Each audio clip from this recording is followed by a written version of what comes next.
Ending Hasrat Sang Mertua. Bab 121. Sus, apa aku boleh meminjam ponselmu?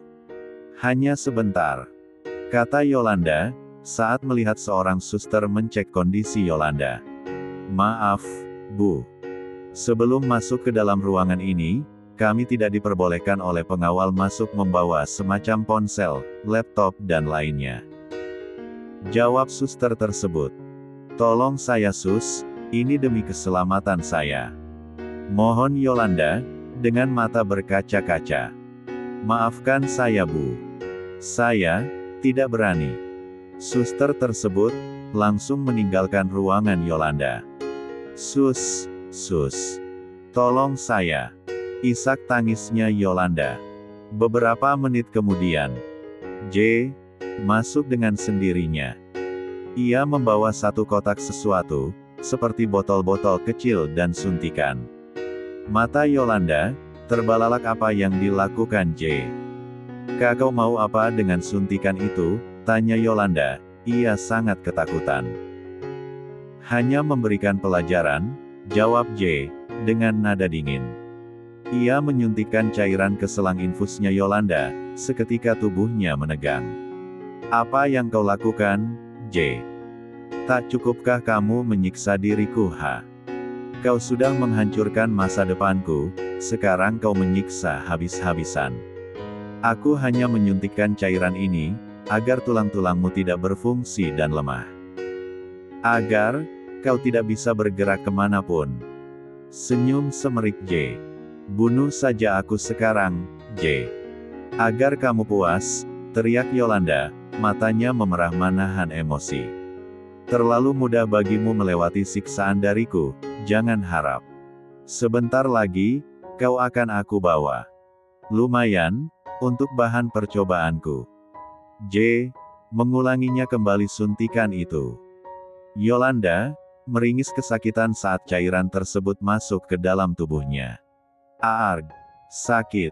Sakit, kau jahat. Nikmatilah penderitaanmu. Ucap J, sebelum meninggal Yolanda.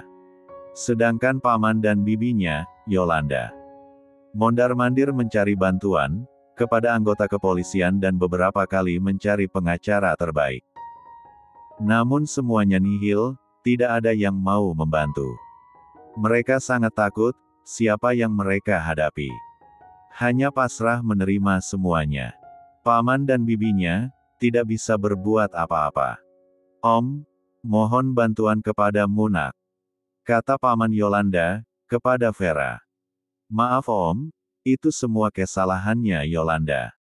Tuan J, sudah memberikan surat peringatan tapi diabaikan.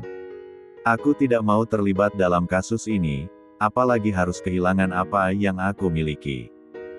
Aku memang sahabatnya, Yolanda. Tapi, dia tidak pernah mendengarkan perkataanku.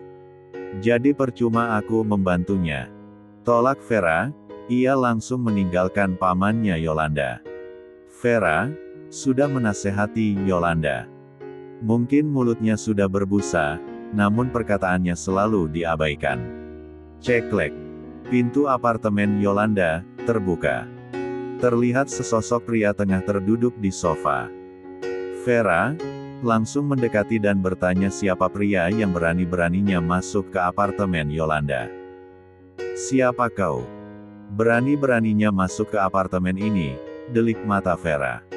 Aku temannya Yolanda, aku sedang mencari Yolanda, kata Henry. Kami ada bisnis. Ganggu saja. Pergilah dari sini. Usir Vera, langsung. Tidak bisa, sebelum aku bertemu Yolanda. Aku membutuhkan dirinya. Bentak Henry. Yolanda, yang kamu cari. Dia kecelakaan dan berada di rumah sakit, yang sudah tak berdaya. Kata Vera, agar pria di hadapannya secepatnya pergi. Aku tidak percaya, kau temannya. Kata Henry, langsung diangguk Vera. Kirimkan aku uang 20 juta, sekarang. Nanti kau tagih dengan Yolanda, bilang saja atas nama Henry.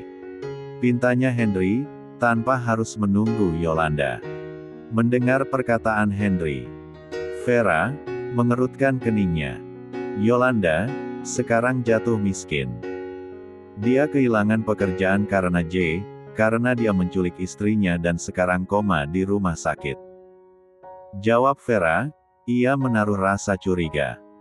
Siapa pria ini sebenarnya? Kalau dilihat-lihat persis kayak tukang rentenir berkedok investasi. Apa? Tidak mungkin, tidak. Rumah sakit di mana? Tanya Henry, ia benar-benar sangat syok berat. Vera langsung memberitahukan rumah sakit mana. Henry langsung keluar dari apartemen dan langsung ke rumah sakit. Hampir 1 jam Henry akhirnya sampai juga. Saat di parkiran mobil, ia melihat seseorang yang dikenal yaitu Bi Ijah. Henry mengendap-endap mengikuti Bi Ijah. Saat sampai di pintu ruang inap Ayunda, Henry langsung mencekal lengan Bi Ijah. Mana mungkin dia bisa masuk, ada 4 penjaga di pintu masuk. Tunggu Bi, aku juga ikut. Pinta Henry langsung. Henry, maaf, tidak boleh ada yang ikut. Tolak Bibi, mencoba melepaskan cengkraman tangan Henry. Tidak bisa Bi. Ayunda adalah mantan istriku. Aku harus ikut melihatnya, aku akan menjaganya. Semua ini karena coba aja gak ada. Ayunda, tidak mungkin seperti ini. Bentak Henry. Hus, jangan sembarang bicara kamu. Kata Bi Ijah. Bi Ijah panggil langsung mendekati mereka. Kau, Tuan, tadi Bibi tidak tahu. Kalau Henry mengikuti Bibi, kata Bi Ijah. Tegas menatap tajam ke arah mantan suaminya Ayunda. Aku berhak atas Ayunda, karena aku suami pertamanya. Yah, walaupun sudah mantan, kekehnya. Aku ingin menemuinya, pinta Henry. Tidak perlu, kau bukan orang yang penting bagi Ayunda, langsung ke dalam. Ia juga membisik sesuatu ke pengawalnya. Mungkin melarang Henry untuk masuk ke dalam. Henry hanya diam tanpa bersuara apa-apa atau memaksa masuk ke dalam. Melihat wajah pengawalnya begitu seram, bisa-bisa patah tulang jika dilempar mereka. Tadi Bu Sumi, Bu RT dan lainnya. Mereka juga ingin ikut menjenguk keadaan Ayunda. Kata Bi Ijah. Kenapa gak dibawa Bi? Kata takutnya Tuan marah, makanya gak berani bawa. Kalau dibolehkan, mungkin mereka besok bisa ke sini. Tapi jangan dulu memberitahu kepada Albi. Takutnya keadaan Al langsung drop melihat ibunya. Pinta Iya Tuan, semoga nak Ayunda cepat-cepat sadar, lirih Bi Ijah menyentuh tangan Ayunda. Kondisinya masih dalam keadaan koma, tanpa ada perubahan. Cepat sembuh nak, Ayunda. Kasihan nak, Al. Pasti merindukan ibunya. Isak tangis Bi Ijah. Tuan, kalau mau pergi, pergilah, biar Bibi yang menjaga Ayunda. Kata Bi Ijah. Terlihat jelas, wajah kusam. Makasih Bi, aku keluar dulu. Ada sesuatu, mungkin cukup lama. Pinta langsung. Tidak apa, Tuan. Pergilah. Jawab Bi Ijah. Langsung meninggalkan istrinya dan Bi Ijah. Sedangkan Bi Ijah membaca doa untuk Ayunda. Bi Ijah juga membaca doa tepat di telinga Ayunda. Setelah selesai, Bi Ijah mengelus rambut Ayunda. Bibi mohon, cepat bangun nak. Ibu-ibu lainnya juga merindukan kamu. Nak Ayunda, kamu pasti senang karena kemarin kamu yang dapat arisan. Namamu yang keluar dari botol, uangnya Bibi simpan. Mau dibawa? Bibi takut dicopet. Bibi, kangen biasanya malam-malam kita ngobrol-ngobrol gak jelas. Bahkan santai-santai bersama ibu-ibu yang suka ngerumpi, ada berita hot-hot, kata Bu RT. Pasti nak Ayunda, penasaran kan, kata Bi Ijah, sambil menangis. Bangun nak, Ayunda. Jangan begini, kasihan nakal. Pasti sudah mencari ibunya, yang lama tidak pulang. Air mata Bi Ijah mengalir deras, ia kesegukan di samping Ayunda. Bab 122. Anakku. Gumam Ayunda, ia mengerjapkan bola matanya menatap langit-langit ruangan inapnya. La melirik ke samping, namun tidak ada seseorang pun. Ia baru saja sadarkan diri dari komanya, berlahan-lahan tangannya mulai bergerak ke arah perut. Air matanya luruh, yang dipikirannya hanya anak dalam kandungan. Entah bagaimana keadaan janinnya. J, kemanakah kamu? Lirihnya, lagi. Ya Allah, bagaimana anakku dalam perut? Apakah baik-baik saja? Berapa hari aku tak sadarkan diri, ya Allah, kemana suamiku? J, kemana kamu? Ceklek. Pintu terbuka lebar, secepatnya Ayunda menutup matanya lagi. La mengintip di sela-sela bola matanya, terlihat sesosok pria yang dia cintai. Terlihat jelas wajah J, sangat sedih dan membawa sebuket bunga. Selamat pagi, sayang. Aku membawakan bunga untukmu, pagi ini sudah waktunya kamu mandi sayang. J, mencium kening Ayunda. Mandi? Jangan-jangan selama ini yang memandikan aku J, astaga.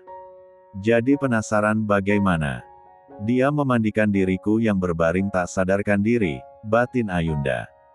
J, membawa satu ember air hangat dan handuk sudah direndamnya. Tidak akan dingin airnya sayang, air hangat-hangat untukmu. Kita lepas bajumu dulu, kata J, dengan nafas terburu-buru. Sebagai lelaki normal, ia sangat menginginkan Ayunda. Apalagi tidak memakai sehelai benang pun, tapi dia sekuat tenaga untuk menahannya. Walaupun miliknya sudah mengembang dan jadi, dia melepaskan bajuku dan memandikan aku seperti bayi, batin Ayunda. Ia merasakan tubuhnya disentuh suaminya saat melepaskan bajunya. Aku malu. Lirih Ayunda. Astagfirullah. J, terkejut mendengar suara Ayunda. Ia langsung menjauhkan diri. Sedangkan Ayunda, tengah cekikikan tertawa. Sayang. Kamu sudah sadar? Kamu benar-benar sudah sadarkan. Aku tidak mimpikan sayang. J, langsung mendekati wajah Ayunda. Ia nampak tak percaya, apa yang ia harapkan. Iya, aku sadar. Jawab Ayunda, ia tersenyum kecil. Kau menangis sayang. Ayunda, juga ikut terharu melihat sang suami menangis. Aku menangis karena aku bahagia sayang, kamu sudah sadar. Aku selalu berdoa agar kamu baik-baik saja dan cepat-cepat sadar. Aku sangat mencintaimu dan merindukanmu. J, mendaratkan ciuman bertubi-tubi di wajah Ayunda. Anak kita di dalam perutku, bagaimana? Ayunda sangat berharap anaknya di dalam kandungan baik-baik saja. Mengingat kejadian yang menimpanya, mungkin sangat mustahil untuk selamat. Katakanlah sayang, aku siap mendengarkan semuanya. Pinta Ayunda, ia menatap ke arah suaminya. J, menuntut tangan Ayunda ke arah perutnya. Anak kita baik-baik saja sayang, dia sehat dan kuat. Benarkah? Alhamdulillah. Anak kita tidak kenapa-kenapa sayang. Anak kita baik-baik saja sayang, dia sangat kuat. Seperti dirimu, terima kasih atas semuanya dan perjuangan untuk bersamaku lagi. J, langsung memeluk Ayunda penuh dengan rasa cinta. Hanya ada tangisan haru yang menyelimuti mereka berdua. Singkat cerita, beberapa hari kemudian, akhirnya, Ayunda dinyatakan sembuh. Namun dia harus dirawat dahulu, melihat perkembangannya. Abraham juga menjenguk keadaan Ayunda. Walaupun beberapa kali dicegah J, tapi dia selalu memaksa dirinya. Kalau bukan Ayunda, menyuruh masuk. Mana mungkin J, menyuruhnya. Abraham, membawa sebuket bunga mawar dan satu bingkisan buah-buahan. Dengan senyuman sumringah, saat memandang wajah cantik Ayunda. Walaupun istri orang, ia tak mempermasalahkan hal itu. Heran jenguk istri orang segala bawa bunga senyum-senyum lagi. Cibiran J, seperti emak-emak saja. Tatapan tajam ke arah Abraham, yang mendekati Ayunda. Jangan dekat-dekat dan pegang-pegang, walaupun tangannya. Kata J, lagi. Ayunda, hanya menghela nafasnya dengan panjang. Betapa posesifnya J, kepada pria lainnya. Iya, aku hanya melihat saja. Kayak emak-emak ngelarang anaknya, gak boleh ini itu. Sumut Abraham. Membuat Alex dan Kevin, hanya cekikikan tertawa. Pulanglah sana, bukankah kamu sudah melihat istriku? Usir J, seketika. Astaga. Aku baru beberapa detik di sini, kau sudah mengusirku J. Berbicara dengan Ayunda, saja aku belum. Jawab Abraham, ia begitu kesal. Belum apa-apa sudah diusir suaminya Ayunda. Bagaimana keadaanmu Ayunda, apa ada yang sakit? Tanya Abraham, belum sempat Ayunda menjawab namun sudah disahut oleh sang suami. Kalau ada yang sakit, kamu bukan dokter untuk menyembuhkannya. Tanya yang gak jelas. Sahut J, membuat Alex dan Kevin geleng-geleng kepala. Bakut. Aku nanya Ayunda bukan kamu, malah dijawab asal. Gumam Abraham, ia meletakkan bunga di samping Ayunda. Jangan ditaruh sini, nanti Ayunda jadi sumpek. J, langsung mengalihkan bunga pemberian Abraham. Meletakkan ke sembarang arah. Jangan macam-macam J, apa perlu aku culik saja Ayunda? Aku ini perlu leluasa berbicara dengan Ayunda, belum apa-apa sudah kamu cegah. Gerutu Abraham, ia sangat kesal. Ayunda, apa kamu minta dikupaskan buah? Biar aku yang mengupasnya. Tanya Abraham, ia tersenyum manis. Boleh, buah apel yang merah kau bawa.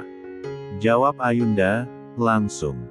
Membuat mata Abraham berbinar seketika. Ia langsung bergegas mengambil apel dan pisau, belum juga mengupas sudah dibantah J. Cuci tangan dulu sana, tanganmu kotor abis dari luar. J. Merampas apel di tangannya Abraham. Iya deh, awas. Abraham langsung pergi ke kamar mandi. Tanpa menaruh rasa curiga apapun. Sedangkan J. langsung mengupas buah apel secepatnya agar Abraham tidak kebagian. Kau mengerjainya sayang, tanya Ayunda. Itu pantas untuknya, sok-sokan perhatian sama istri orang. Jawab J, dengan santai. Saat Abraham keluar, Ayunda sudah memakan buah apel pemberiannya tadi. J, menyuruh mencuci tangan. Hanya akal-akalannya saja, agar J mengambil alih semuanya. J, tersenyum lebar saat melihat wajah Abraham berubah masam. Tidak akan aku biarkan kamu, sok perhatian kepada istriku, batin J. Sial, aku dibodohi J. Benar-benar membuatku kesal saja, dasar pelit tukang cemburuan, batin Abraham. Ayunda hanya tersenyum kecil. Ia tahu jika suaminya tidak mau ada pria lain dekat-dekat dengannya. Ayolah, kita pulang saja. Jangan diganggu dua sejoli ini. Alex dan Kevin langsung merangkul pundak Abraham untuk pergi. Saat mereka keluar, hanya cekikikan tertawa lepas. J. Puas mengerjai Abraham. Aku tidak akan rela, jika pria lain mendekati dirimu sayang. J. Mencium punggung tangan Ayunda. Terima kasih, sayang. Jawab Ayunda, dengan senyuman manis. Ayunda tersenyum kecil. Ia bersyukur telah melewati masa hidupnya penuh lika-liku. Tangis, canda tawa, kebahagiaan. Yang sudah bercampur menjadi satu, namun baginya cinta akan datang dan pergi. Mungkin bahtera rumah tangga, terkadang tergoncang hebat. Percaya jika kita memiliki rasa sabar untuk bertahan, namun rasa sabar itu akan terkikis akhirnya melepaskan dan mencari cinta sejati. Selesai. Sampai jumpa di cerita yang lain.